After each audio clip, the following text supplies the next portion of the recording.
하나님의 창조 질서와 경영원리. 하나님의 완전한 경영. 경영은 자신과 자기가 속한 조직이나 사회의 가장 합리적인 생존 조건을 만들어내는 것이다. 예로서 국가나 조직 경영은 이들의 가장 합리적인 생존 조건을 만들어내는 것이다. 또한 자기 경영은 자신의 가장 합리적인 생존 조건을 만들어내는 것이다. 가장 합리적인 생존 조건을 위한 경영은 지속 가능 경영을 뜻하며, 이것은 재창조를 기반으로 지속적인 성장과 번영을 누리는 경영이다. 모든 인간은 가장 합리적인 생존 조건을 만들어내고 지속 가능 경영으로 나아가고자 한다. 그러나 인간에 의한 경영이 지속 가능 경영으로 나아가는 데는 한계가 있다. 예로서 창세기 제1장 3절에서 하나님께서 사람의 날은 120년이 되리라고 하시었다. 그러나 오늘날 120년까지 사는 사람은 지극히 드물다. 인간 경영의 기업은 때로는 성공하지만 100년 이상 지속하는 기업도 드물다. 1000년 이상 지속한 국가는 극소수이다. 그렇다면 무엇이 인간으로 하여금 지속 가능 경영으로 나아가지 못하게 하는가? 요한복음 제8장 32절에 진리를 알지니 진리가 너희를 자유케 하리라. 진리는 생명력을 활성화한다.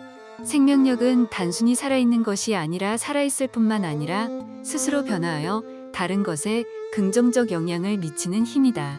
이러한 생명력은 근원을 찾고 근원으로부터 변화를 이끌어내므로 인류 발전의 근본이다. 따라서 진리에 기반한 경영은 생명력의 활성화로 스스로 근원을 찾고 근원으로부터 변화를 이끌며 재창조의 지속 가능 경영을 유발한다. 그러나 인간에 의한 경영 원리는 인간의 마음이나 본능에 의한 욕구에 기초한다. 예로서 아담 스미스의 경제학은 인간 욕구에 기초한다. 사회학은 인간의 사회적 관계에 따른 인간 중심의 가치나 철학에 기초한다. 이들은 진리가 아니고 방편이다. 방편은 그때그때에 따라 편하고 쉽게 이용하는 수단이므로 방편에 기반한 경영 원리와 그 실천 방안은 흔히 학설로 나타난다. 유력한 학설은 흔히 다수가 지지하는 학설이나 진리가 아니므로 가장 합리적인 생존 조건을 만들어내는 데는 흔히 실패한다. 인간에 의한 경영이 가장 합리적인 생존 조건을 만들어내는 방안은 무엇인가? 우주와 자연 생태계는 이들에 속한 개체들의 생존 공동체이다. 우주는 태초의 빅뱅 이후 지금까지 약 수십억 년 동안 상생과 협력의 질서를 창출하며 이것은 미래에도 지속될 것이다. 또한 지구 탄생 이래 자연 개체들은 지구 생태계의 자생적 생존 질서를 형성하고 번영한다. 즉, 우주나 자연은 재창조의 상생과 협력의 공동체적 질서를 유발하고 성장과 번영을 도모한다. 인간 사회는 인간의 생존 공동체이다. 우리가 우주와 자연의 공동체 원리를 기반으로 인간 사회 경영을 도모할 때 우리는 상생과 협력의 조화로운 공동체를 만들어낼 수 있다. 무엇이 우주와 자연의 이러한 생존 질서를 만들어내는가? 스티븐 호킹에 의하면 우주는 태초 빅뱅에서 시작되었으며 빅뱅 이론은 오늘날 우주 물리학계에서 보편적으로 승인되고 있다. 요한계시록 제1장 7절 및 제22장 13절에서 각각 하늘과 땅과 바다와 물들의 근원을 만드신 이를 경배하라 하더라. 나는 알파와 오메가여, 처음과 나중이여, 시작과 끝이라. 하나님은 만물의 근원을 만드시니며 처음과 나중이여 시작과 끝이므로 태초 빅뱅을 있게 하시었다. 즉, 하나님은 만물의 창조주이시며 창조 질서를 만드셨다. 하나님의 창조 질서는 하나님의 창조의 뜻과 계획을 위한 질서이며 창조 원리와 방법 및 창조된 우주와 만물의 생존을 위한 올바른 배열, 순서나 규칙에 관한 것이다. 창조는 새로운 생명이나 새로움을 부여하는 것이다. 요한복음 제14장 6절에서 예수께서 가라사대 내가 곧 길이요 진리요 생명이니. 따라서 하나님의 창조의 질서는 진리이다. 하나님의 창조 질서에 기반한 경영은 완전하다. 예로서 우주나 자연의 질서는 완전하다.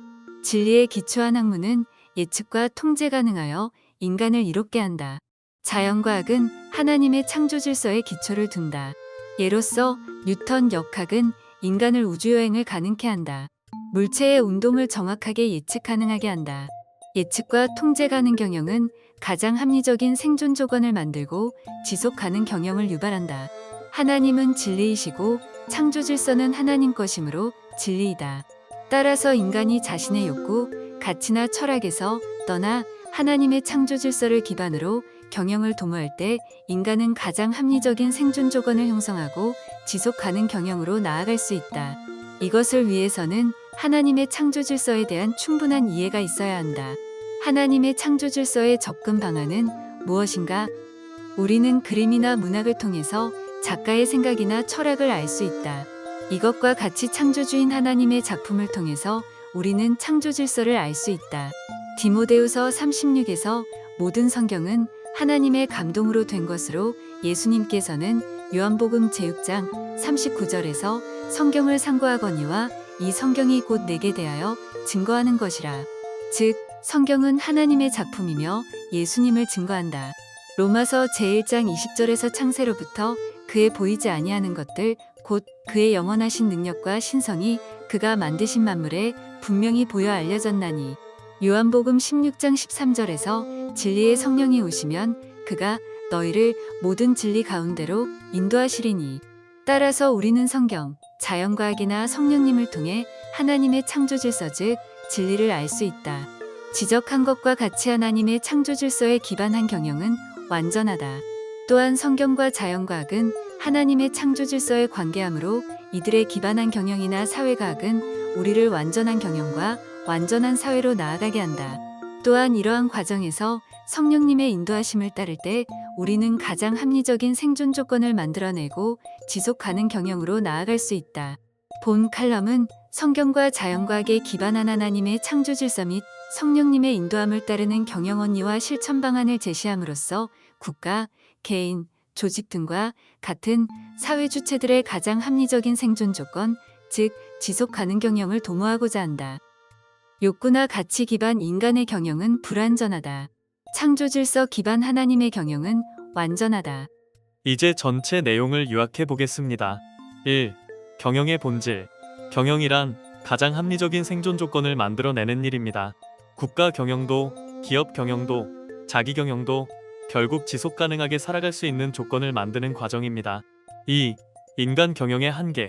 하나님께서는 사람의 날은 120년이라 말씀하셨지만 실제로 그만큼 사는 사람은 매우 드뭅니다. 기업도 100년을 넘기기 어렵고 1000년을 지속한 나라는 거의 없습니다. 인간의 욕구, 가치, 철학 중심의 경영은 오래 지속되기 어렵습니다. 3. 왜 한계가 생기는가?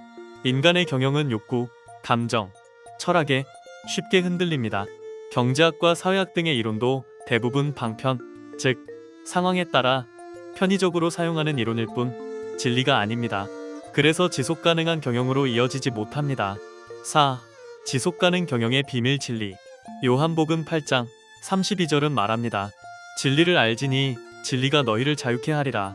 진리는 생명력을 활성화합니다. 생명력은 스스로 변화하고 다른 존재에 좋은 영향을 주는 힘입니다.